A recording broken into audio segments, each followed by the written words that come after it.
Además que yo escuché la participante que viene de España también. Tenemos una participación realmente bien representante del mundo, de América Latina, Europa también, y evidentemente Cabo Verde. Realmente, sinceramente, es una alegría de volver a contar en este curso con la alianza con Flaxo para desarrollar este proceso y sumar todo el conocimiento y expertise que tiene su equipo. Así agradezco a Ana Gabriela Fernández, coordinadora académica de Maestría de Género y Políticas de Igualdad y directora adjunta de Flaxo Uruguay, que es con quien hemos dialogado desde el inicio del diseño de este curso. También quería expresar mis agradecimientos a Solana Quesada, magíster en Género y Políticas Públicas, que hará la primera presentación del curso hoy. También agradezco a las tutoras que coordinan el curso, Patricia Soledad Pires Bonilla y Eloisa Greco Alves. Y finalmente no puedo dejar de reconocer y agradecer el apoyo del equipo de facilitadores, de Patricia, Alejandro, Andrea y Eloisa. Así, solo para iniciar algunas breves palabras que quería compartir con ustedes para transmitirles algunas reflexiones respecto al contexto sobre la mujer en la formación profesional y consecuentemente la relevancia de abordar este tema para nuestra red de instituciones de formación profesional en la región. Desde la parte de OIT Centerfor, tenemos muy presente la relevancia de seguir trabajando con foco en las mujeres, pues son ellas las que más fueron impactadas por la pandemia, porque la recuperación de su empleo también ha sido más lenta y con mayores índices de informalidad también para las mujeres. Las mujeres tienen su espacio también en la formación profesional, por supuesto. Y yo quería demostrar eso con algunos datos que hemos recogido en las estadísticas sobre la formación profesional. Por ejemplo, que a pesar de que en promedio la participación de mujeres y varones es muy similar, siendo que 49% de participación en los cursos son los varones y 51% son las mujeres. Las brechas por curso y formación profesional y institución de formación profesional se manifiestan. Persisten sesgos de elección en actividades de formación, predominantemente femeninas, sesgos femeninos, y otros que son predominantemente masculinos. Las mujeres se concentran en los sectores normalmente de comercio, de hotel, restaurante, de servicios, y mirando por nivel de formación recibida. Las mujeres tienen mayor participación en los niveles operativos de trabajadora semicalificada y en el de técnico superior. Los datos disponibles del OIT indican que cuando la educación y las competencias están distribuidas de forma más equitativa en toda la fuerza de trabajo, la desigualdad salarial suele ser menor. Una prioridad fundamental de cara al futuro será aumentar la participación de las mujeres en los programas de formación, de educación y de enseñanza técnico profesional en los campos de las ciencias, la tecnología, la ingeniería, el arte y las matemáticas, o sea, las áreas de ocupaciones STEAM, a fin de mejorar su acceso a ocupaciones con el uso intensivo de tecnologías modernas y con salarios más elevados. También quería notar que la calidad y las condiciones laborales vinculadas a las áreas STEAM incluyen mejores remuneraciones, la innovación, mejores condiciones de trabajo y la menor presencia de mujeres en estos puestos de trabajo sigue siendo una realidad que estamos queriendo enfrentar. En muchos países, los jóvenes y las jóvenes siguen recibiendo orientación específica que los dirige hacia estudios y ocupaciones que la sociedad considera propiamente masculinos o femeninos. En el panorama laboral del OIT el año pasado, en 2021, se señala que en un reciente estudio desarrollado por McKinsey Global Institute en Colombia, Brasil y Argentina, 1/3 de las empresas consultadas identifican como la principal escasez la de trabajadores con habilidades STEM. Los programas de formación en que se observa mayor participación femenina se corresponden con mayor frecuencia con trabajos de menor productividad, que confinan a las mujeres en empleos peor pagados y de categoría inferior como resultado de la segregación profesional.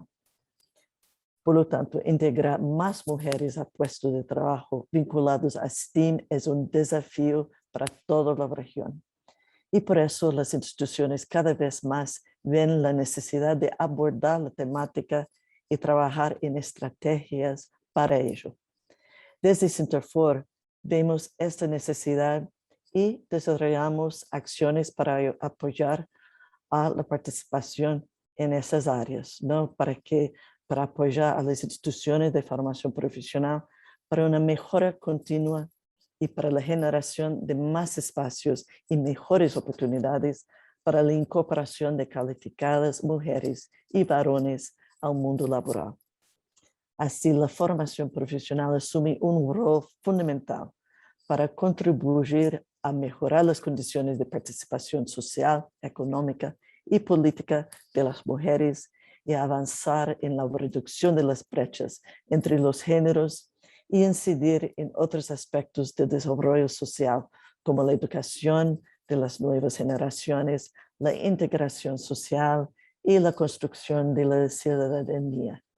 Así, con esto me quedo reiterando mis agradecimientos a todos y todas por su participación. Muchísimas gracias y espero que disfruten mucho ese espacio de aprendizaje. Muchas gracias, Ann, por las palabras, por la bienvenida. Bueno, invitamos a Ana Gabriela Fernández de Flaxo que se sume a esta bienvenida. Gracias, Ana. Perdón, Ana, antes de que inicies, no sé si mencionamos lo de la interpretación simultánea al portugués. Bien. Y lo pusimos ahí por el chat, pero para nuestros equipos de Brasil y de Cabo Verde tenemos la interpretación simultánea. Entonces, ahí en el mundito abajo hacen clic y pueden seleccionar el portugués. Nada, eso nomás. Gracias. Bueno, muchas gracias Patricia, muchas gracias Ana Clara. Simplemente darles la bienvenida también desde el equipo de Flaxo Uruguay, la Facultad Latinoamericana de Ciencias Sociales. Muchas gracias, Ann, por tus palabras. Desde Flaxo estamos también muy contentas con esta nueva edición del curso, la segunda edición, y de esta alianza que hemos hecho desde el año pasado, porque entendemos que la construcción del conocimiento académico tiene que estar al servicio de las políticas públicas, y qué mejor manera además que implementarlo en una formación para aquellas personas que están vinculadas directamente con la implementación de las políticas públicas, en este caso en las áreas de género y STEM. Y sin detenerme demasiado, porque ustedes van a tener ya hoy la primera conferencia a cargo de la docente Solana Quesada,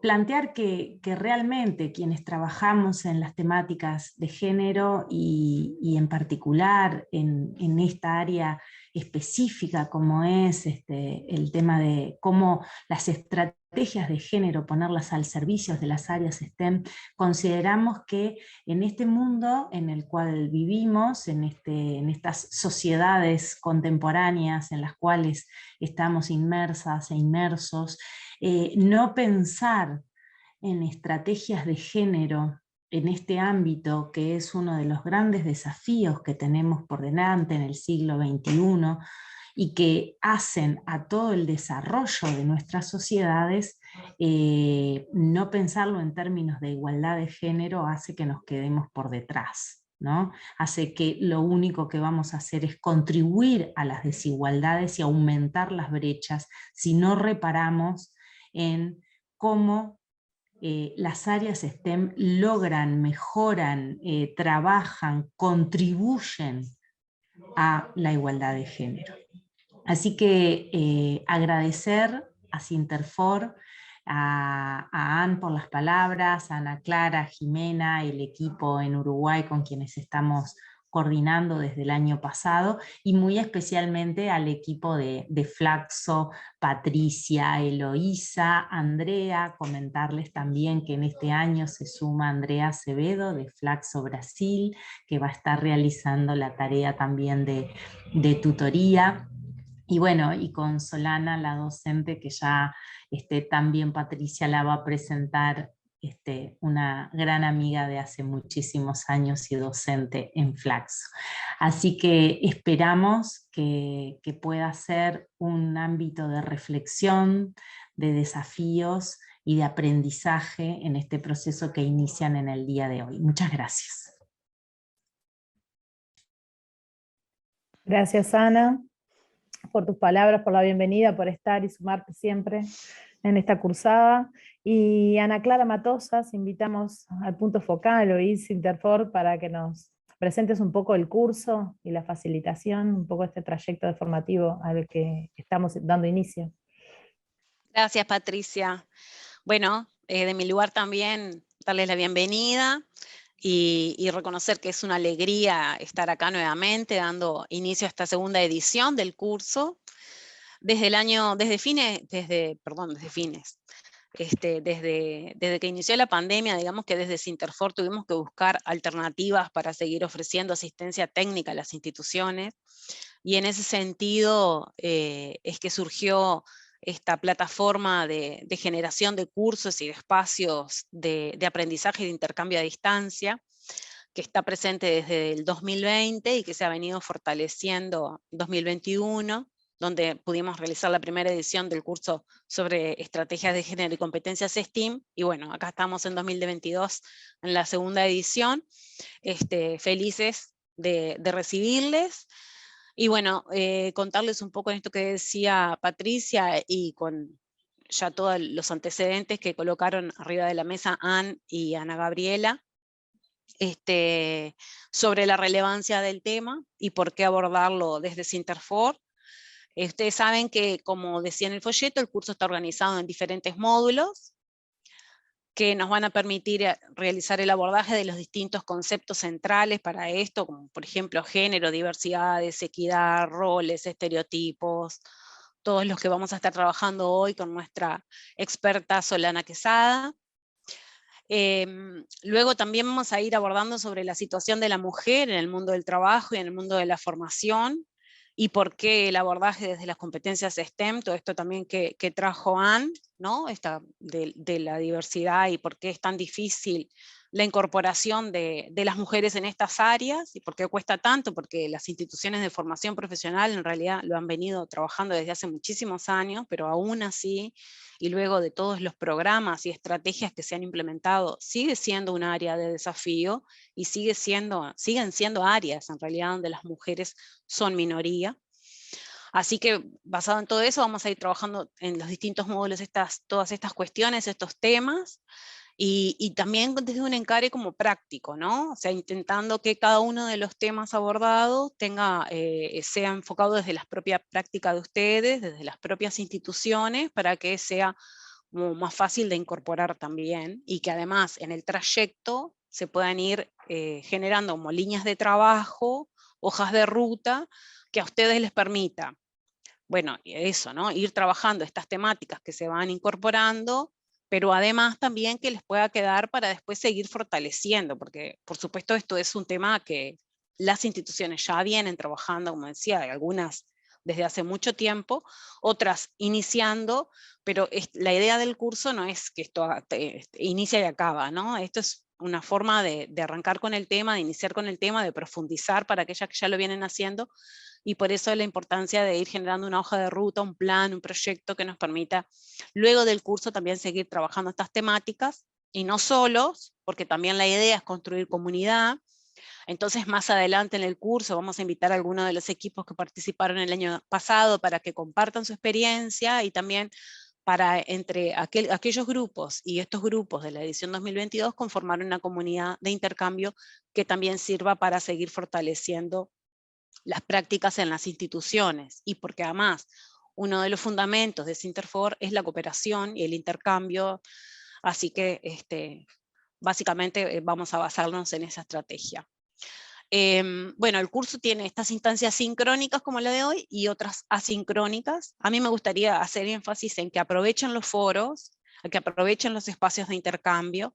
Vamos a tener unas tutorías para los grupos en español y otras para los grupos en portugués, pero en realidad la idea es que entre todos los equipos compartan, pregunten, comenten, traigan realidades y prácticas de sus instituciones y experiencias y casos que conozcan para poder discutir y debatir, y bueno, seguramente también ponernos de acuerdo o no, pero esa es la riqueza del intercambio. Bueno, entonces les vamos a presentar ahora el equipo de tutoría que va a estar a cargo de Patricia y de Eloísa, pero a su vez este año gratamente sumamos dos tutores más, Alejandro Sosa y Andrea Acevedo.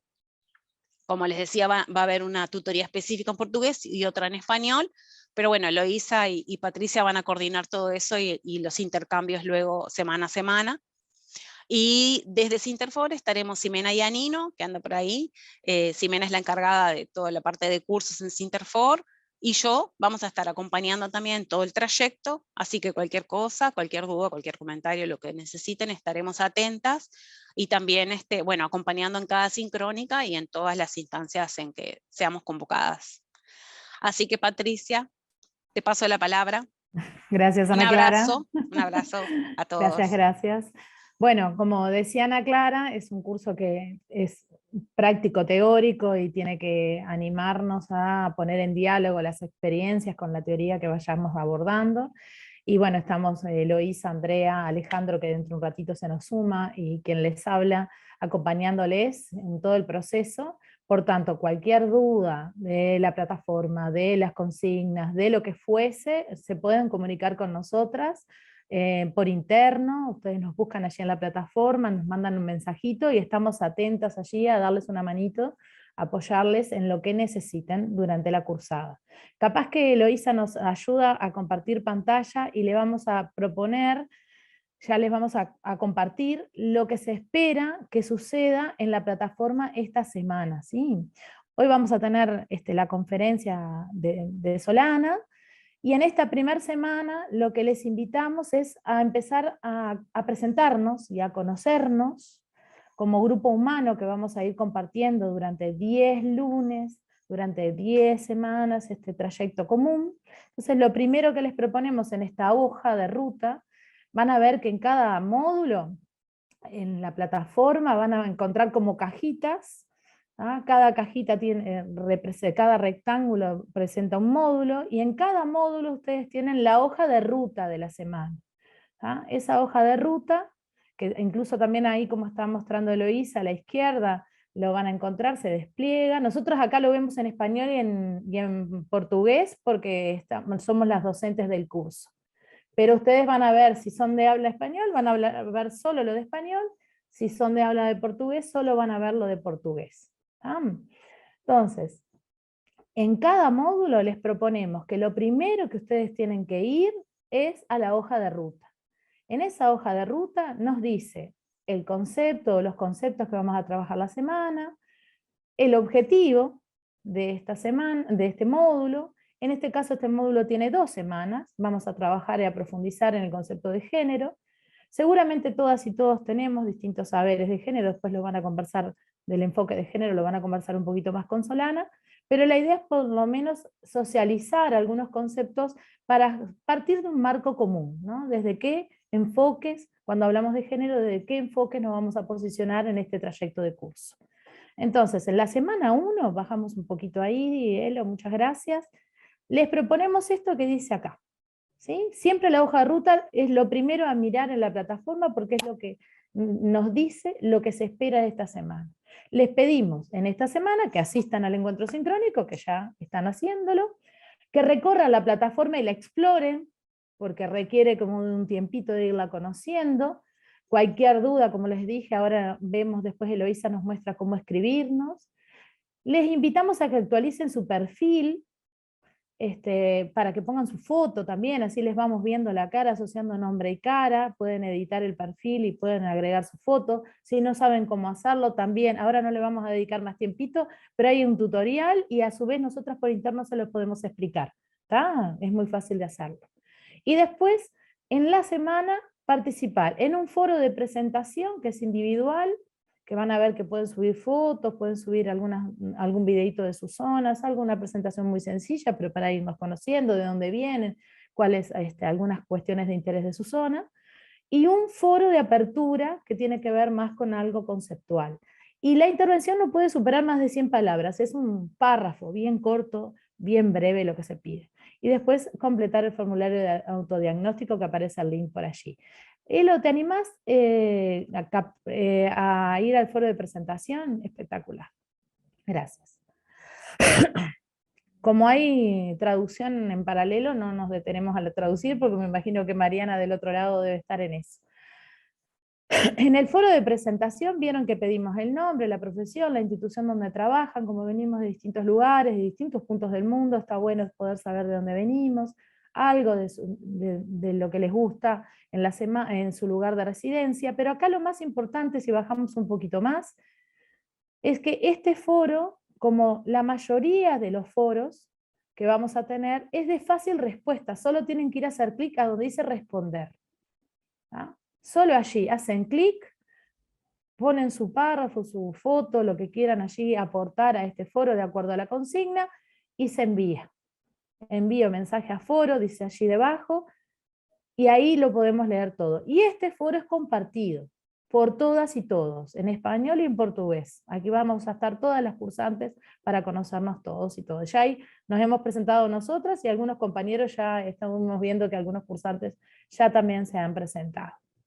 Bien, y después el otro foro, mira, Ana Clara ya la veo también que se presentó, el otro foro es el foro de apertura. Vieron que esta semana estamos con una propuesta un poquito, no es altamente demandante, lo que buscamos es que todos y todas puedan participar y conocer la plataforma. Foro de apertura. En este foro de apertura es la consigna, que hay que leerla, es una consigna clara, dice comparte una idea que tengas sobre el tema del curso, explica por qué la has elegido, podemos sacar alguna idea de lo que escuchemos de Solana ahora también. Una duda que tengas sobre el tema, eso es muy importante porque a partir de las dudas iremos facilitando y haciendo la tutoría y el apoyo con ustedes. Una expectativa con respecto al curso y una alerta que les surja frente al trayecto del curso. Y fíjense que se responde de la misma manera. Ir a responder y a enviar. Es un formato sencillo de respuesta de foro. No sé si alguna duda o consulta acerca de lo que tienen que hacer en la semana, pero es importante que en cada módulo siempre recordar que lo primero que hago es ir a la hoja de ruta. ¿Sí? En la hoja de ruta, allí me dice lo que tengo que hacer en la semana, igualmente en cada encuentro sincrónico lo iremos viendo. ¿Bien? No sé si Eloísa, Andrea, se les ocurre que haya que aportar algo más. Capaz que donde mandamos mensaje interno, ¿les parece? Donde podemos comunicarnos arriba, ahí. Allí buscamos a la persona, le podemos mandar allí donde está Eloísa parada, ponemos la persona, Eloísa, Patricia, Andrea, Alejandro, y ya de allí nos pueden mandar un mensaje en caso de que tengan alguna duda de uso de la plataforma, de cualquier tipo de consulta. ¿Sí? Estamos atentas ahí, nos llega inmediatamente al correo. Buenísimo, Patricia, sí, te iba a decir que justo el otro día me bajé la app de Moodle. Entonces les iba a comentar porque me resultó súper práctico, no la he instalado todavía. Y entonces la bajé y la bajás al teléfono, ¿no? Así sencillamente, al colocar tu usuario y todo, ya te pone, o sea, hay que ir a la formación.itcinterfor.org, ¿no? pero enseguida te queda súper activo y práctico, y como ahora todo es responsive, ¿viste? Todo el diseño está pensado para que uno lo pueda navegar perfectamente bien desde una computadora, desde un teléfono, quizá también pueda ser una buena idea de Herramienta. que, exacto, de quien pueda tener espacio en su teléfono, se baje la aplicación y lo pueda usar desde allí. Impecable, gracias Ana. Mirá, la voy a bajar porque no la conozco realmente. ¿Viste?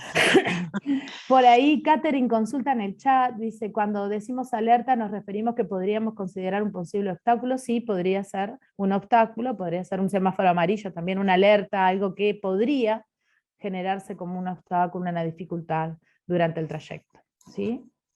Bien, muy bien. Y ahora entonces sí, ya estamos en hora de recibir a Solana, que está por allí, Solana Quesada, nuestra compañera de Flaxo Uruguay.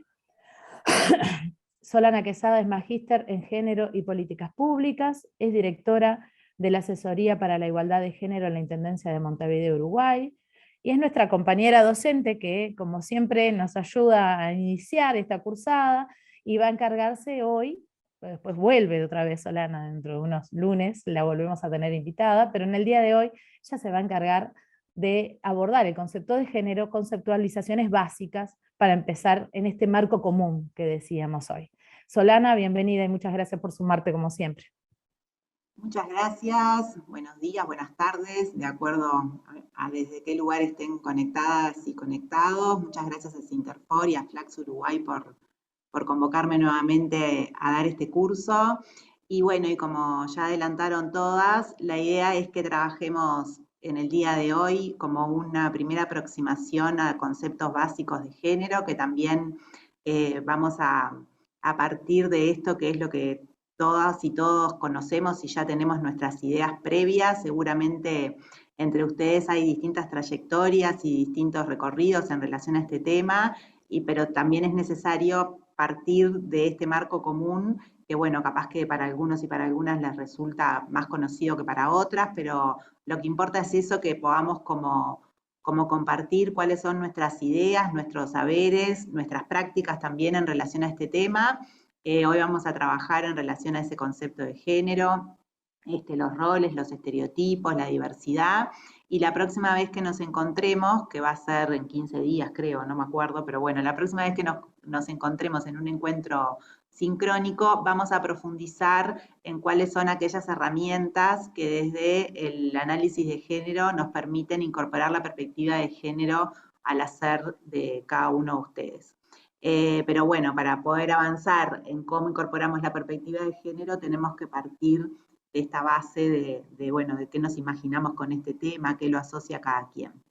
A su vez, la idea es que podamos tener una participación activa y que puedan como hacer intervenciones, preguntas en el chat, o también pueden levantar la mano a lo largo de la hora que nos queda de trabajo, para también hacerlo como más dinámico y poder que sea llevadera la hora que tenemos de trabajo. Para empezar, Patricia me va a ayudar, porque lo que vamos a hacer es pedirles justamente que nos compartan en ese link que comparte. Ahora Patricia les explica, pero lo que queremos es que nos compartan cuáles son sus ideas sobre el concepto de género, qué es lo que les viene a la cabeza, qué es lo que asocian. Así, si alguien les dice en género, cuáles son las 3 palabras que asocio sin racionalidad y sin conceptualizar, sino como lo primero que se me viene a la cabeza. Pero Patricia me ayuda a explicar mejor la herramienta. Ustedes tendrían que entrar a ese link directamente, se hacen clic en el link, van a ver que dice 3 palabras que asocian con género, completan los 3 campos y ponen enviar o submit, y nosotras las estaríamos viendo de este lado. Solamente haciendo clic en el link, ya veo que hay gente que ya lo está haciendo, así que buenísimo. Vamos a ver si lo podemos presentar. Y nosotras iremos presentando. Ahí. Vamos a ver si lo podemos. Si aparecen las. Ahí. Bien. Vamos a ir viendo que se van moviendo las palabras, de acuerdo también el tamaño, de acuerdo a la cantidad de veces que es nombrada la palabra.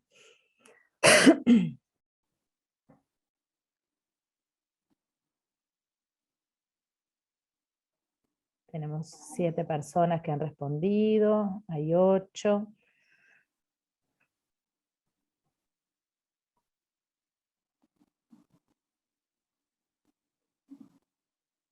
Dinámico como cualquier construcción del conocimiento, Solana. Por ahí aparece 10 personas con respuesta. Si tienen dudas, pregunten en el chat, pero es haciendo clic simplemente en el link. Por ahí aparecen las palabras más grandes. Justicia, equidad, diversidad aparece como más grande o más nombrado. Solana por allí. Lo social aparece también. Lucha, mujer. Las palabras más grandes son las que fueron nombradas por más personas. 13 personas tenemos con respuestas, 14.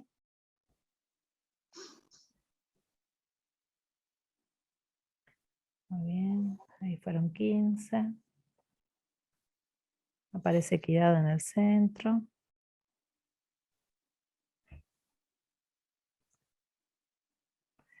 Es una herramienta muy linda para poder relevar ideas previas. Muy bien, por ahí tenemos 17, andaríamos por allí, Solana, ya casi. Bien. Bueno, entonces voy a leer, acá también lo que tiene es que cuando escribimos la palabra de una manera diferente o en otro idioma no la acumula, pero van a ver que hay algunas reiteraciones. Como decía Patricia, lo que aparece más grande es lo que se repite más veces, aparece equidad y aparece equitachi, o no sé cómo se dice, pero claramente suma a esa palabra. Desigualdad, diversidad, mujer, justicia, mujeres, roles, sexo de la persona, cómo se visualiza la persona, biologicista, mujer y hombre, autopercepción, lo social, diferencias, valoración, derechos, lo natural, violencia, valentía, lo cultural, identificar, paridad, oportunidades, diferencia de oportunidades, construcción, estereotipos, identidad, actuar, femenino, masculino, injusto, igualdad, servicio, injusticia. Si bien las palabras son muchas y variadas, eso esta primera aproximación de lo que ustedes plantean nos aparece sobre todo los énfasis, ¿no? Y que es algo que vamos a ver un poco también ahora a partir del intercambio. Bueno, ¿qué es esto del género? ¿Cuál es la diferencia entre igualdad y equidad? Si es lo mismo o es diferente. Acá aparece mucho también esto de el género asociado solo a mujer o el énfasis en las mujeres, pero también aparece lo masculino y lo femenino. Si tiene que ver con lo biológico y el sexo, también tiene que ver con lo cultural, y cuestiones vinculadas más a las consecuencias de esta concepción de género, como puede ser la desigualdad o la injusticia, y también cuestiones que tienen que ver con la importancia de lo colectivo, la lucha, lo social, etcétera, que son todas diferentes dimensiones que hacen al concepto de género. Si te parece, Patricia, dejamos de compartir y nos vamos a la presentación. Y nos vamos a la presentación, si es que yo ya voy. Sí, acá estamos. Vamos que se puede. Vamos que se puede. ¿Ahí lo vemos? Ahí viene, ahí viene. Perfecto. Buenísimo. Entonces, bueno, a ver cómo avanzo. Ahí. Para poder seguir profundizando en este concepto de género, que como decíamos, seguramente muchos y muchas de ustedes ya tienen conocimiento al respecto, empezamos por hacer esta diferencia entre el concepto de sexo y el concepto de género, donde, si bien están íntimamente relacionados, son conceptos bien diferentes. Donde el sexo tiene que ver con las diferencias biológicas que tenemos varones y mujeres, con lo que hace a los órganos sexuales, su funcionamiento y las características sexuales primarias y secundarias, y donde no podemos hablar de sexo sin plantearnos que, bueno, que actualmente en lo que hace también a la conceptualización de género, es un concepto que también está en cuestionamiento, ¿no? De cuánto puramente o exclusivamente, y a su vez cuánto tiene que ver con esto. La silencio yo.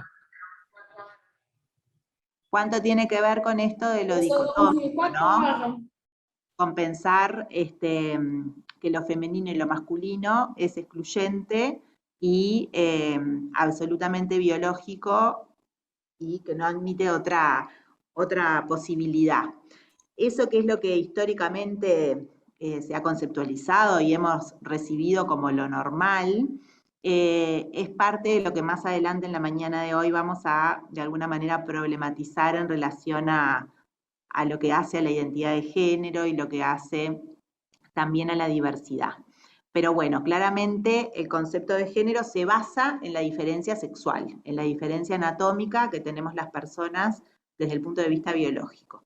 Y el concepto de género es distinto a ese concepto de sexo, y lo que hace es de alguna manera plantear, bueno, cuáles son, en base a esa diferencia sexual, las construcciones sociales, las construcciones culturales sobre lo que significa ser mujer y ser varón en cada sociedad y en cada momento histórico.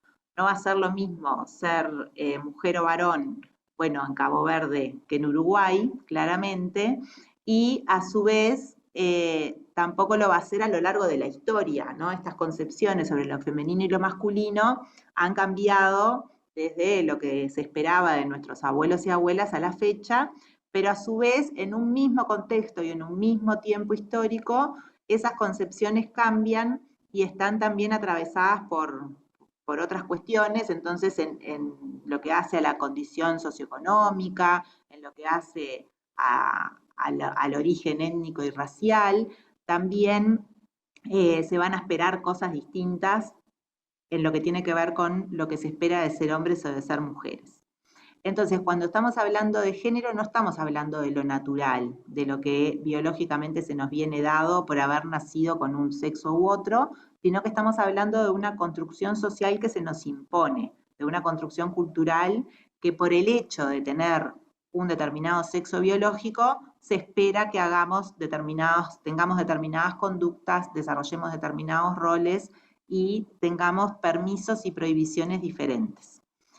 En ese sentido, como decíamos, el género no es igual al concepto de sexo, son conceptos diferentes, y tampoco es igual a mujer. Históricamente se asocia que, como las desigualdades de género han afectado principalmente a las mujeres, se asocia que si trabajamos desde una perspectiva de género, trabajamos con mujeres, pero en realidad sabemos que podemos trabajar con mujeres y podemos reproducir los roles tradicionalmente asignados. O sea, el hecho de que trabajemos con mujeres, hombres o distintas identidades no necesariamente hace referencia a que estemos incorporando la perspectiva de género.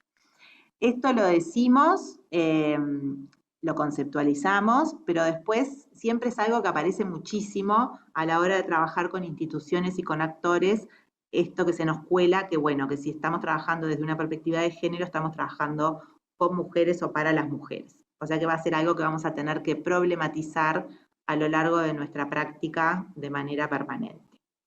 El surgimiento de los estudios de género se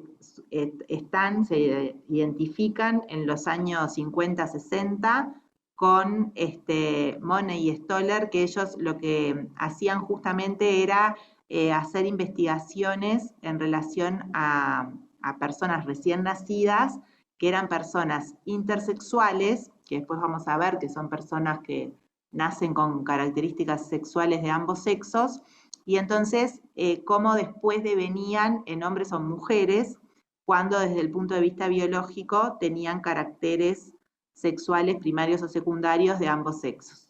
Entonces, de alguna manera ahí se estudia cómo lo cultural, lo que la familia espera de esas personas recién nacidas, la medicina, y el sexo que se les asigna, que se les dice que tienen, tiene una incidencia muy importante en la construcción de esas personas como hombres o como mujeres. Después también vamos a ver que, bueno, que este origen también generó mucha imposición en relación a la dominación de esos cuerpos. Pero bueno, más allá de eso, en su momento es una de las vertientes que aportan a la construcción del concepto de género. Por otro lado, está todo lo que hace al aporte del movimiento de mujeres y el movimiento feminista en la segunda ola del feminismo en los años 60, que tiene que ver con esto de poder identificar, poner en la mesa, denunciar, hacer visible la desigualdad de género, o sea que hombres y mujeres no tenemos las mismas oportunidades, no tenemos los mismos derechos y sobre todo no tenemos los mismos resultados en relación a la igualdad. Y eso además tiene un nuevo paso, que es cómo desde la academia empiezan a surgir los primeros estudios de la mujer, que en su inicio no eran de género, sino eran de la mujer, y eso también contribuye a esta confusión de asociar género con mujer, porque justamente lo que se hacía en sus inicios era buscar evidencias y construir evidencia científica acerca de las desigualdades de género y cómo éstas afectaban a las mujeres. Luego de los estudios de la mujer se comienza a incorporar que, bueno, que el género es un componente relacional que no solamente afecta a las mujeres, sino que también afecta a los hombres, y se desarrollan en los años 80, 70, 80 los primeros estudios de género, para después profundizar en lo que hace específicamente a los estudios de la masculinidad, o sea, cómo estas desigualdades, los mandatos, los roles, los estereotipos, no solamente afectan a las mujeres, sino que también tienen consecuencias negativas en la socialización y la construcción de la masculinidad, donde de alguna manera hay una masculinidad hegemónica, que también después la vamos a ver en relación a los estereotipos, que hace que aquellos hombres que no se identifican con esos mandatos también tienen consecuencias negativas, por ejemplo, para lo que hace al cuidado de su salud, o por ejemplo para lo que hace a protagonizar accidentes de tránsito, que son claramente dos de las esferas donde las consecuencias de la masculinidad hegemónica tienen en los varones. Finalmente, en esta evolución, que seguramente sigue evolucionando porque esto ha sido un concepto muy dinámico, y bueno, y que se ha ido transformando, aparece lo que es la teoría queer, que lo que hace, como decíamos hoy al inicio, es de alguna manera cuestionar esto del componente biológico de la diferencia sexual y atribuir a lo cultural y a la construcción social también lo que hace a las identidades sexogenéricas. La teoría queer lo que plantea es un posicionamiento ideológico que de alguna manera pone arriba de la mesa que los varones y mujeres somos varones y mujeres también en un acto performativo que hace a cómo ocupamos esos lugares que se nos imponen. Y también cuestiona claramente el mandato de la heterosexualidad obligatoria como construcción de las identidades. Estos estudios de género, que es como un rápido repaso de cómo han surgido a lo largo del tiempo, tanto desde la academia como desde la incidencia, desde los movimientos sociales, como decíamos hoy, también actualmente estamos en lo que podríamos decir, más allá de cómo está conceptualizada la cuarta o la quinta ola del feminismo, ¿no? Y cómo también seguramente esto se va a seguir transformando a lo largo del tiempo en esta cuestión dialógica entre la academia y los movimientos sociales. Entonces, ustedes cualquier cosa que quieran comentar, preguntar o poner ejemplos, lo pueden hacer en el chat o pueden levantar la mano para intervenir. Entonces, el género tiene que ver con este conjunto de construcciones sociales y culturales sobre lo que significa ser varones y mujer, que varía en el contexto y en el momento histórico, y que permite desnaturalizar estos mandatos que planteamos como naturales y como dados por el solo hecho de haber nacido varón o mujer. Y eso se hace a través de las prácticas, los símbolos, las creencias, los estereotipos, las normas y los valores que construyen lo que es el sistema de género, que de alguna manera estructura toda la percepción y la organización concreta y simbólica de la vida social. Y eso de alguna manera nos transmite lo que debemos ser y hacer hombres y mujeres. Pero esta asignación de los que pueden hacer unos y otros no es indistinta, sino que está atravesado por relaciones de poder desigual, donde lo que se asigna a lo masculino tiene un valor superior a lo que se asigna a lo femenino. Cuando decimos lo que se asigna a lo masculino y lo femenino, no necesariamente va a coincidir con ese cuerpo biológico de hombres y mujeres, sino que tiene que ver con esto de la construcción de la feminidad y la masculinidad. Pero que a su vez el género es un estructurante de esta desigualdad, pero no es el único, donde también tenemos sistemas de dominación como la clase social, la raza y la etnia, la edad, la diversidad sexual, el origen territorial, la religión, la discapacidad. O sea, vamos a tener una serie de elementos que hacen a la identidad de las personas que sumados generan una particular exclusión o ubicación en relación a ese sistema de poder, de estar del privilegio o estar desde el lado de la subordinación. A veces siempre decimos, ¿no? Por ejemplo, cuando se trabaja el tema de la violencia de género, que bueno, que se plantea que de alguna manera lo masculino está ubicado en un lugar de privilegio en relación a lo femenino y en las relaciones entre adultos, sobre todo en lo que tiene que ver con lo sexoafectivo, quienes principalmente ejercen la violencia son los varones, eso no quiere decir que las mujeres ejerzan la violencia, sino que generalmente en este sistema de dominación tienen la habilitación social para hacerlo con sus hijos e hijas, y ahí se cruza con otro eje de desigualdad que tiene que ver con el adultocentrismo. Entonces, por eso no nos detenemos en si son los hombres o las mujeres, sino nos detenemos en cuál es la relación de poder que sustenta esa conducta y ese ejercicio que termina generando desigualdad. A ver si el chat tiene que ver. Ah, ahí va, no. Cualquier cosa yo te lo paso sola. Ahí va, bárbaro. Entonces, Joan Scott parte de dos premisas que tienen que ver con que el género es un elemento constitutivo de las relaciones sociales, sobre las diferencias que se perciben entre los sexos, y que además es un primer modo de dar significado a las relaciones de poder. Entonces, el género es distinto que el concepto de sexo, pero se basa en esa diferencia sexual y por eso es tan importante. Por ejemplo, para ver a qué nos estamos refiriendo, si hablamos de hombres y mujeres, tenemos básicamente como diferencia anatómica cuestiones que tienen que ver con la genitalidad, cuestiones que tienen que ver con la capacidad de embarazarse y parir, y cuestiones que tienen que ver con el desarrollo de la masa muscular o la fuerza física. Esas diferencias que son anatómicas, que son objetivas, que vienen con la composición de cada quien, después se consolidan y que tienen que ver con el sexo. Cuando hablamos del concepto de género, lo que hace es consolidarse, naturalizarse, y entonces de alguna manera se traspola a, bueno, si las mujeres podemos embarazarnos y parir y los hombres no, las mujeres tenemos naturalmente, y es parte de lo que el género viene a cuestionar, habilidades desarrolladas para poder criar, educar, cuidar, y los hombres parecería que no.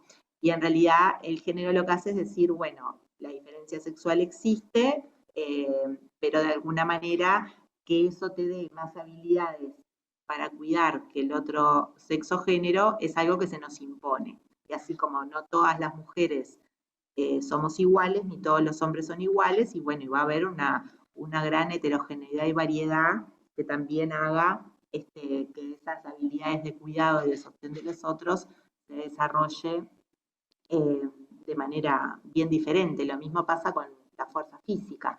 Si pensamos en lo laboral, no debería haber, lo que estudiamos, no debería haber ninguna formación profesional ni ninguna tarea que tenga sexo.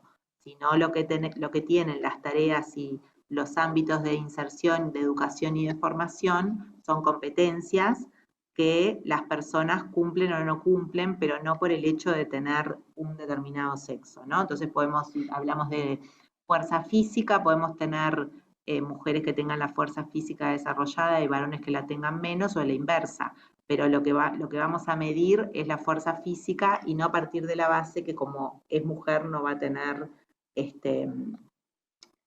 la fuerza suficiente para desarrollar una tarea. También ha pasado mucho en estos temas que la inserción de las mujeres en lugares tradicionalmente asociados a lo masculino ha permitido mejorar las condiciones de trabajo, porque justamente desde el punto de vista de la masculinidad hegemónica, si partimos de la base que los varones pueden con todo, muchas veces su salud ocupacional, su cuerpo se ve afectado, ¿no? Entonces, por ejemplo, la cantidad de peso que se puede cargar en la construcción en el Uruguay ha sido limitada. Entonces, por ejemplo, que no se pueden cargar bolsas de cemento de más de 25 kilos. Entonces, eso permite que tanto hombres como mujeres la puedan cargar, pero antes, cuando las cargaban las de 50 kilos, claramente eso después destroza los cuerpos de quienes desarrollan esa tarea, independientemente del sexo que tengan. A ver si puedo avanzar. Ahí va. Otra cosa que nos plantea Joan Scott es que el concepto de género tiene 4 componentes. Uno que tiene que ver con lo simbólico, que son los símbolos culturalmente disponibles en relación a lo masculino y lo femenino. En este sentido, todos tenemos como eso, un conjunto de símbolos disponibles que enseguida asociamos con lo masculino y con lo femenino. Por ejemplo, pensamos que el sol es masculino, es el astro rey que nos guía, nos ilumina, ¿no? nos da fuerza, y son todas características atribuibles a lo masculino. La tierra pensamos que es fértil, que es dadora de vida, que es acogedora, que sostiene. Entonces, eso simbólico lo disponemos culturalmente y asociamos que lo masculino y lo femenino tienen determinadas características que en general, como decíamos hoy, son construidas como opuestos, ¿no? Lo que tiene uno no lo tiene el otro, y eso también es parte de las limitaciones de esa construcción. A su vez, además de lo simbólico, existen los conceptos normativos que interpretan esos símbolos y que de alguna manera le dan un contenido en relación a lo que está bien y a lo que está mal, a lo que podemos o no podemos hacer las personas, que también está en este plano de lo cultural, como esas cuestiones tienen determinadas características que, como decíamos, eran excluyentes y dicotómicas. Después pasamos a un tercer escalón que tiene que ver con la construcción a través del parentesco, la economía y la organización política, donde aparecen las instituciones por lo que las personas transitamos, sea la familia, las instituciones en un sentido amplio, los medios de comunicación, la escuela, el sistema de salud, la educación, la formación para el empleo. Entonces, bueno, ahí también se nos transmite una concepción de lo que es lo masculino y lo femenino, que esas instituciones son quienes transmiten las normas y los símbolos a su vez. Y por último está la persona y la construcción de la identidad subjetiva, las características de la personalidad, de la identidad, y también las historias como más de la formación más personal, de qué vivencia tuvieron en su familia cuando eran chicos en relación a la ocupación de estos roles de lo masculino y lo femenino. Generalmente los dos espacios donde más cambios se generan en relación a los mandatos de género es en la identidad subjetiva y en las instituciones, donde hay experiencias y esfuerzos por una transformación de roles de género que no sean estereotipados y que estén en situaciones de igualdad. Sin embargo, lo que cuesta más transformar sigue siendo los conceptos normativos y lo simbólico, que tienen mucho más que ver con lo cultural. Entonces, por eso no siempre alcanza con que en nuestra casa, que igual es importante, tengamos el esfuerzo porque estos roles y estereotipos de género no se cuelen, o porque hagamos, por ejemplo, este curso que de alguna manera nos hace como pensar y ponernos en situación de cómo incorporamos la perspectiva de género en las distintas cosas que hacemos en relación a nuestros roles profesionales, pero después eso está absolutamente contaminado por todo lo que todos nosotros que estamos acá hemos sido educados y formados en relación a estos roles y estereotipos. Entonces es importante que sepamos que ese cambio no es sencillo, que es un cambio contradictorio, que tiene que ver con adquirir conocimientos teóricos, conceptuales y herramientas metodológicas, pero que también necesariamente va a implicar una revisión de nuestras propias percepciones y nos va a poner en contradicción permanente porque no es algo ajeno a nuestras vidas concretas y personales, y es algo que de alguna manera nos interpela a la hora de poder hacer estas transformaciones.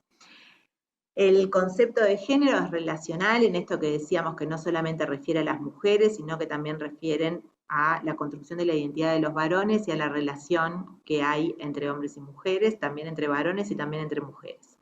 Es jerárquico porque evidencia las relaciones de poder desigual, es cambiante porque puede ser modificado a través de las intervenciones, y eso es una muy buena noticia.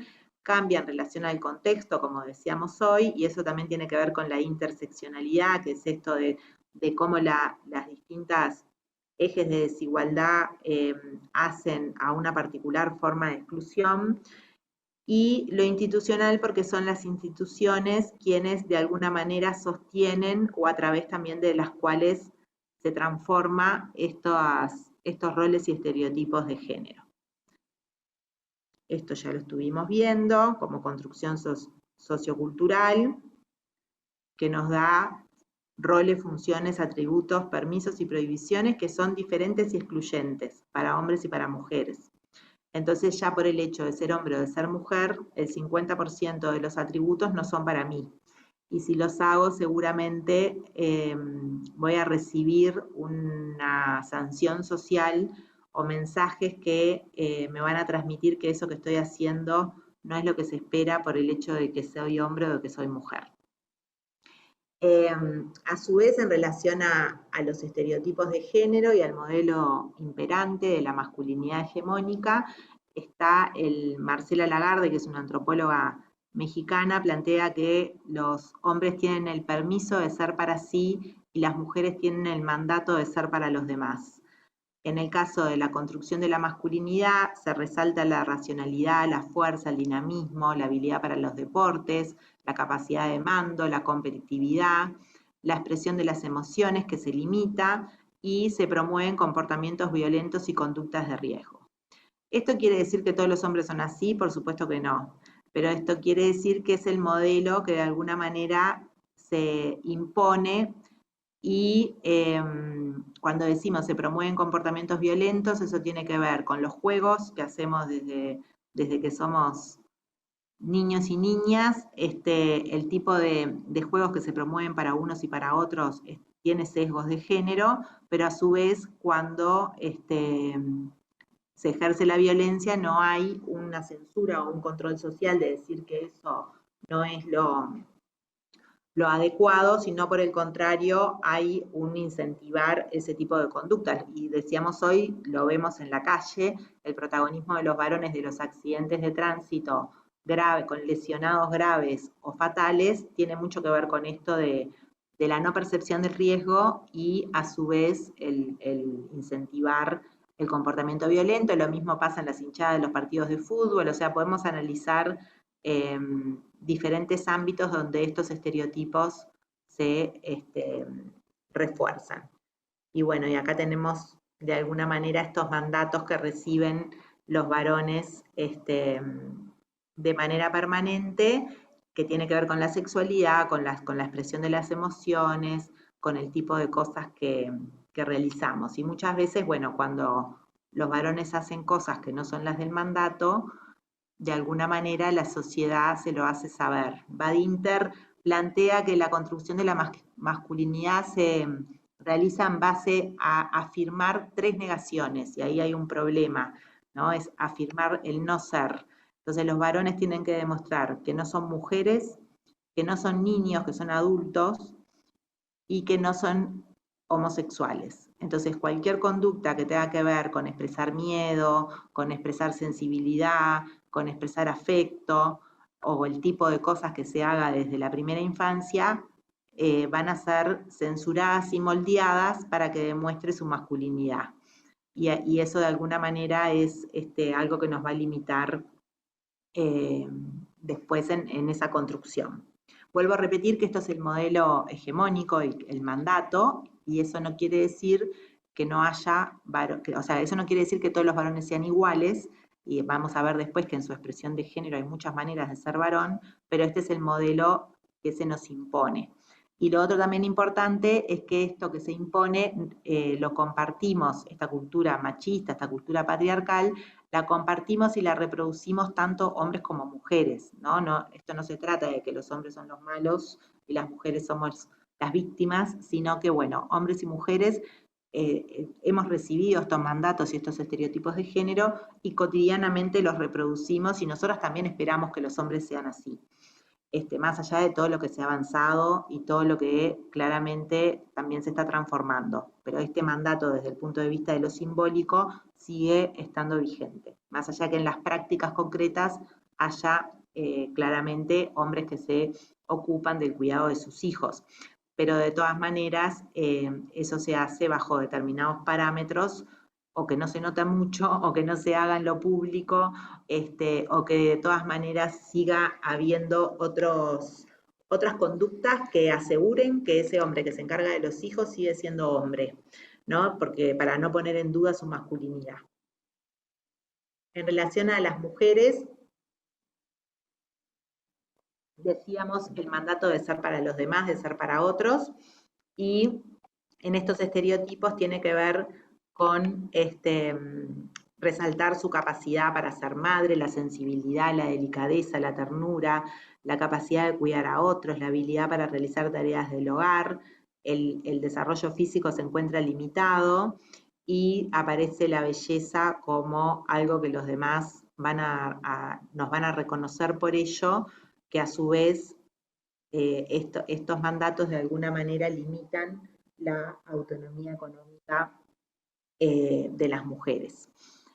Volvemos acá a lo mismo, no todas las mujeres van a ser de esta manera, pero de alguna manera este es el mandato que se impone, ¿no? En esto de cuidar a otros, parecería ser que las mujeres tenemos la capacidad de cuidar a los demás, y esto de que naturalmente, como vamos a embarazarnos y parir, vamos a tener esas habilidades, y bueno, y sabemos perfectamente que bueno, que eso no necesariamente es así, que no todas las mujeres tampoco desean ni ser madres ni maternar, y que a su vez no tenemos por qué partir de la base que nosotras tenemos habilidades para el cuidado y los hombres no. Un ejemplo que les puedo poner de esto, decimos, bueno, en el espacio público, si un hombre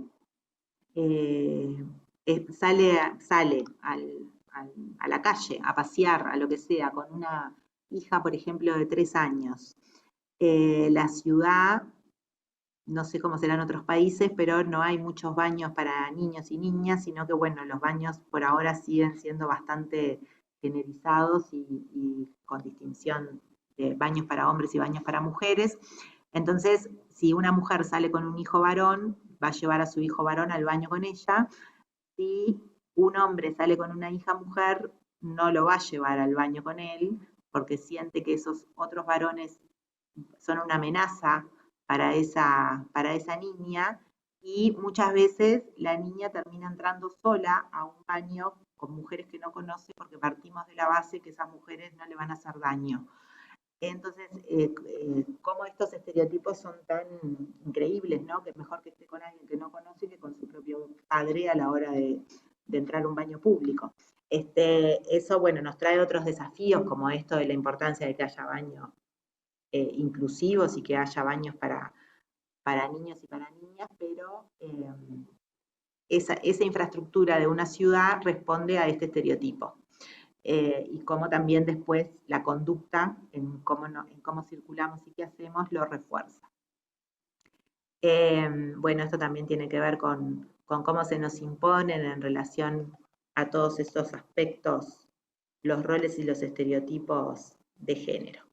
Entonces, esto que aprendemos cuando somos niñas y niños, en las cosas que jugamos, después cuando somos adultas se consolida, ese mandato queda consolidado y claramente implica muchísimo esfuerzo poder realizar otras acciones y tener otras libertades que, bueno, que después vamos a ver que también nos van a condicionar los que estudiamos y los gustos, hasta esto de, a veces en la formación profesional decimos, bueno, lo que pasa es que hicimos un llamado o abrimos un concurso o un espacio de capacitación, pero las mujeres no se presentan, no es que nosotras no los dejamos participar o que tenemos una política restrictiva, sino que ellas no se presentan. Y bueno, esta motivación de sentir que ese es un ámbito para mí también es consecuencia de esta socialización de género. Y en la medida que no veamos mujeres y hombres haciendo y ocupando espacios no tradicionalmente a los asignados, va a ser difícil que nos sintamos con ganas de ocupar esos espacios. Entonces, bueno, la socialización de género tiene que ver con cómo desde que nacemos aprendemos estos mandatos y cómo los vamos incorporando y nos va condicionando nuestra forma de desarrollarnos. La socialización de género sesga la construcción de la subjetividad y la adquisición de habilidades cognitivas y sociales, nos impone modelos de masculinidad y feminidad, y de acuerdo al sexo biológico que tenemos, va a promover ideas, prácticas, discursos, significados asociados al modelo imperante, que son como propios de nuestro sexo, y nos va a inhibir, a decir que no desarrollemos todo lo que es asignado al otro sexo. Por las dudas te aviso, Solano, nos quedan 15 minutos. ¡Qué momento! Eso es gravísimo. Soy la mujer del tiempo. Sé que soy la mala del tiempo. Eso es gravísimo. Bueno, otro concepto importante, además de los estereotipos y la socialización de género, es la división sexual del trabajo, que tiene que ver con la asignación de responsabilidades, tareas y roles diferentes en base al sexo. Esa división sexual del trabajo lo que hace es imponernos roles, donde a las mujeres se nos impone el trabajo doméstico y de cuidado como trabajo reproductivo, que además es no remunerado y está restringido al mundo de lo privado, y a los hombres el trabajo productivo laboral remunerado y al mundo público y al mundo del empleo. Claramente en estos últimos años las mujeres hemos ocupado el mundo del trabajo productivo y del mundo de lo público, pero lo que pasó fue que no nos fuimos del mundo de lo privado y del mundo no remunerado, entonces tenemos una doble carga de trabajo que hace que nuestra participación en ese mundo público tenga restricciones, ¿no? Y donde es muy importante que las tareas de cuidado no queden solamente sobre la carga de las mujeres, sino que además de que haya corresponsabilidad entre hombres y mujeres, también el mercado y el Estado pueda hacerse cargo de esa carga de cuidados. Para que alguien estudie, para que alguien trabaje, tiene que haber alguien que se encargue de la esfera de la vida privada. Y en general los hombres van al mundo del trabajo y de la formación con todo eso solucionado, y las mujeres, antes de estar en el trabajo o en la formación, nos encargamos de que todo este mundo de lo privado funcione, incluso contratando a otra mujer que mientras nosotras no estamos se encargue de eso, o muchas veces participamos de ese mundo público y productivo monitoreando desde nuestros espacios laborales lo que sucede en nuestra casa. O sea que el hecho que estemos en el espacio de lo público no quiere decir que hayamos abandonado el espacio de lo privado. No sé cómo, a ver, voy a cambiar de, esperen. No sé cómo vamos, si me están siguiendo o están y vamos bien, o no. A ver acá si puedo compartir. Hasta ahora hemos trabajado en lo que hace al concepto de género en relación a lo estructurante de la sociedad, lo que tiene que ver con la división sexual del trabajo, que es una dimensión que estructura la desigualdad, y los estereotipos y los roles de género. Ahora la idea es que ingresemos un poco en lo que hace a la diversidad y a la identidad, y podamos como ver diferentes conceptos que vamos a usar una tabla. Esa tabla no es para clasificar personas, eso es muy importante, sino que es para entender conceptos y después la vamos a eliminar o romper, porque justamente nos va a servir para clarificar conceptos. Entonces, lo primero que vamos a trabajar es el concepto de sexo. Esto es importante hacerlo participativo, pero no sé si nos va a dar el tiempo.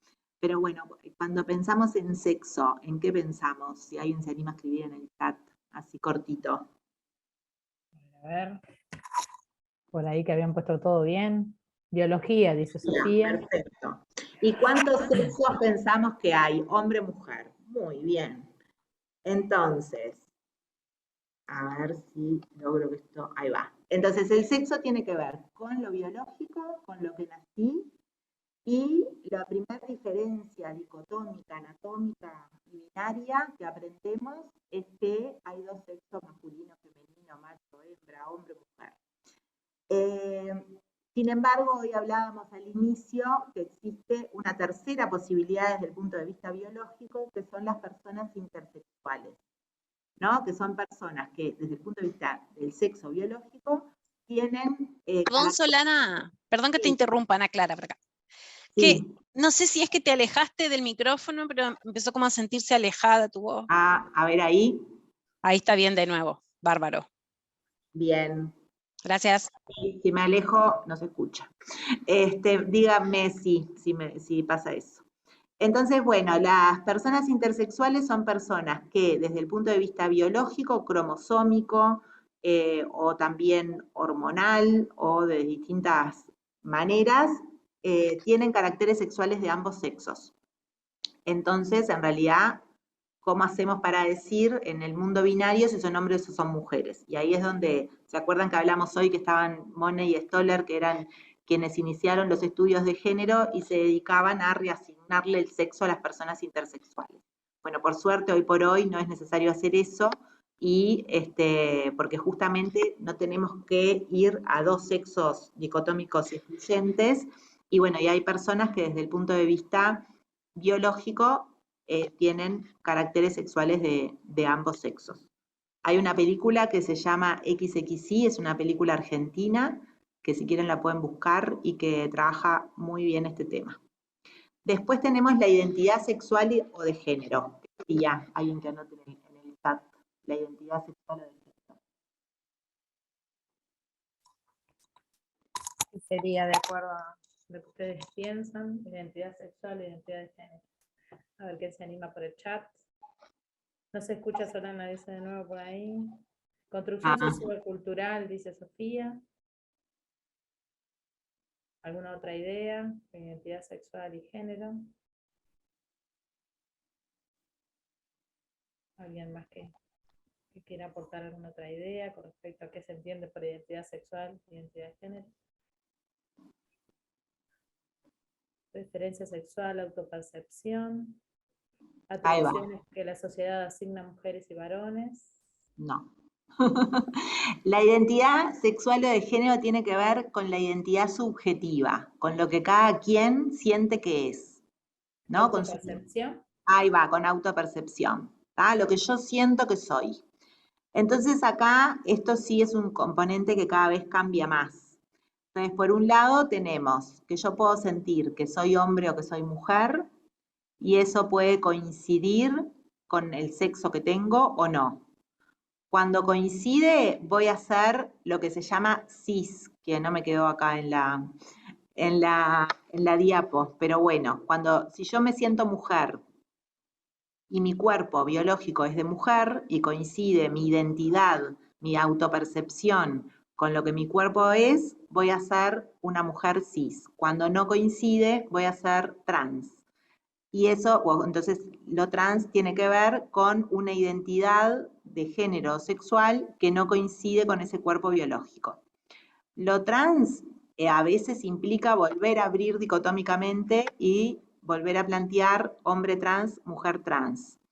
Pero también las personas trans reivindican la identidad trans, planteando, bueno, yo soy trans y no tengo por qué volver a dividir en esta dicotomía.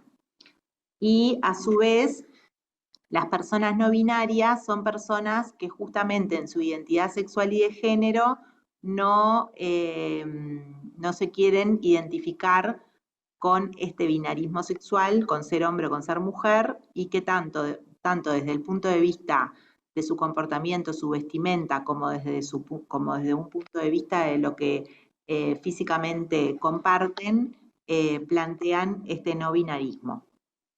Esto es una categoría que está en plena construcción en el sentido de que, bueno, que cada vez más las identidades sexogenéricas están en discusión y cada vez más se cuestiona que se nos imponga una manera de ser, y con esto también tiene mucho que ver lo que hablábamos hoy de la teoría queer, que es venir a decir, bueno, el sexo también es una construcción impuesta y por lo tanto las personas somos personas y no importa ni el cuerpo biológico que tengamos, ni lo que hagamos, ni lo que nos comportamos. Para el otro lado. La tercera columna tiene que ver con la orientación sexual, con las prácticas sexuales. No sé si alguien se anima a poner en el chat qué considera que es la orientación sexual, con qué lo asocia.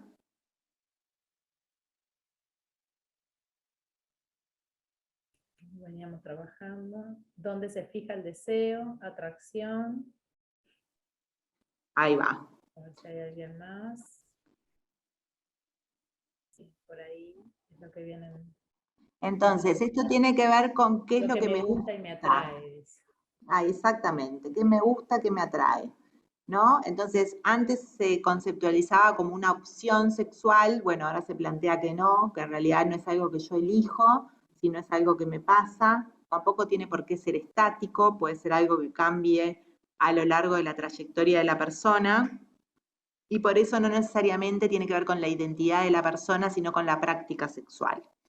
Y ahí, basados en el binarismo sexual, se plantean 3 orientaciones sexuales, que son las heterosexuales, la homosexual y la bisexual, que parte de la base de esa primer clasificación binaria de masculino y femenino, donde acá es importante en lo homosexual detenerse en la visibilidad de las mujeres lesbianas, porque bueno, muchas veces también en lo que hace las desigualdades de género, esto se consolida donde las mujeres lesbianas están invisibilizadas en relación a los hombres gay. Y superando esto del binarismo, aparecen otras orientaciones sexuales, acá hay 2, pero hay más, que puede ser las personas demisexuales o las personas pansexuales. Lo demisexual tiene que ver con esto de que en realidad la sexualidad también se nos impone como algo que tenemos que rendir cuentas, si alguien nos atrae, si tenemos relaciones con alguien, si estamos en pareja, si nos acostamos con alguien, si tuvimos orgasmos, y bueno, y hay personas que plantean que en realidad la dimensión de la sexualidad, de las prácticas sexuales concretas en su vida no es algo tan relevante y que se sienten presionadas a que sea una dimensión de su vida. Y las personas pansexuales tiene que ver con que la atracción no se basa en el sexo biológico de la persona, sino que se basa en la persona independientemente de su sexo biológico. Esto hace que, bueno, que a mí me pueden gustar hombres o mujeres independientemente de ese sexo biológico que tienen, y también implica la atracción por las personas trans, que en la primera clasificación de heterosexuales, homosexuales y bisexuales no está contemplado. Esto también está directamente relacionado a un posicionamiento más político, ideológico, y que tiene que ver con esto de la teoría queer, de decir, bueno, las personas somos personas, la atracción y la orientación del deseo tampoco tiene que estar atravesada por estas identidades. Y nos queda un minuto, Solana, ¿viste? Como Ya voy. Bueno, la última parte de la columna es la expresión de género, que tiene que ver con cómo varones y mujeres nos comportamos como varones y mujeres independientemente de nuestra identidad y desde nuestra orientación sexual. Que es más que ver con esto del mandato del modelo hegemónico. Entonces decimos, bueno, hoy decíamos, un hombre trabaja, no llora, no expresa sus emociones, se siente seguro. Bueno, pero después los hombres son todos diferentes, ¿no? Y algunos cumplen con ese modelo hegemónico y algunos están en el polo opuesto. Y a las mujeres les pasa lo mismo. Cuando están en el polo opuesto, lo que comúnmente le decimos, tipo el marimacho, ¿no? O sea, cómo ese modelo de feminidad o masculinidad está en el polo opuesto al mandato de lo hegemónico. Pero esa expresión de género no tiene que ver ni con su identidad ni con su orientación. Lo que se hace generalmente, por eso acá no hay una clasificación, sino que están todas las personas con su diversidad de expresiones de género, lo que la sociedad generalmente reprime es esta expresión de género, tanto en hombres como en mujeres, como en personas no binarias, poder controlar cuando decimos, bueno, para las mujeres es más fácil tener expresiones de género masculinas. Por ejemplo, las niñas que juegan al fútbol, que para un hombre jugar a la muñeca o bailar ballet, porque un niño que haga eso, desde el punto de vista de su expresión de género, socialmente se va a pensar que su orientación sexual está en cuestión en esto del mandato de la heterosexualidad obligatoria y también su identidad de género. Entonces, es mucho más difícil en este sentido para los niños poder desarrollar en su expresión de género aspectos que hacen a los mandatos hacia las mujeres. Bueno, seguramente me quedan más cosas por decir, pero como no me da el tiempo, las puedo retomar la vez que viene. Lo que quisimos fue como trabajar, bueno, el concepto de género, los roles, los estereotipos, la división sexual del trabajo y aspectos vinculados a la diversidad y a la identidad. Lo que no nos dio el tiempo, pero lo retomamos la próxima vez, es el concepto de género en relación a la perspectiva de género y al concepto de la diferencia entre igualdad y equidad. No sé si alguien quiere hacer alguna pregunta o alguna intervención y si se entendió algo o poco. Por ahí habían puesto buenísimo en el recorrido del chat, que iban bien. No sé si alguien quiere hacer alguna intervención, pregunta o consulta. El próximo lunes igual estaremos haciendo un encuentro sincrónico, profundizando un poco más en género también, tomando algunos aportes y el libro que va a haber también en la plataforma, para seguir profundizando en esta parte más teórica con respecto a género, así que vamos a seguir a partir de lo que Solana hoy nos ayuda a empezar a pensar o a continuar pensando, vamos a seguir profundizando el próximo lunes. Excelente todo, dice todo claro Solana, dice por allí, todo se entendió perfectamente, muchas gracias, dicen las compañeras por allí, muy buena explicación, muy clara, muchas gracias Solana, muchas gracias, excelente exposición, clarísimo, bueno. Entonces, muchas gracias Solana. Muchas gracias a ustedes por ahora comprimir todo esto. Muchas gracias Ana Clara, Sim por acompañarnos, Celo, Andre que están por allí, Ismael y Pilar que están en nuestro soporte técnico desde ahí ayudándonos. Gracias a todos y todas por sumarse en el día de hoy. Nos vemos y nos leemos en la plataforma y nos vemos el próximo lunes en el mismo horario. Así que por acá seguimos. Muchas gracias, gente. Gracias, un abrazo, que estén bien. Gracias. Chao, chao. Gracias. Esperamos todos en la plataforma. Muchas gracias a todas. Gracias. Gracias. Chao. Chau, chau.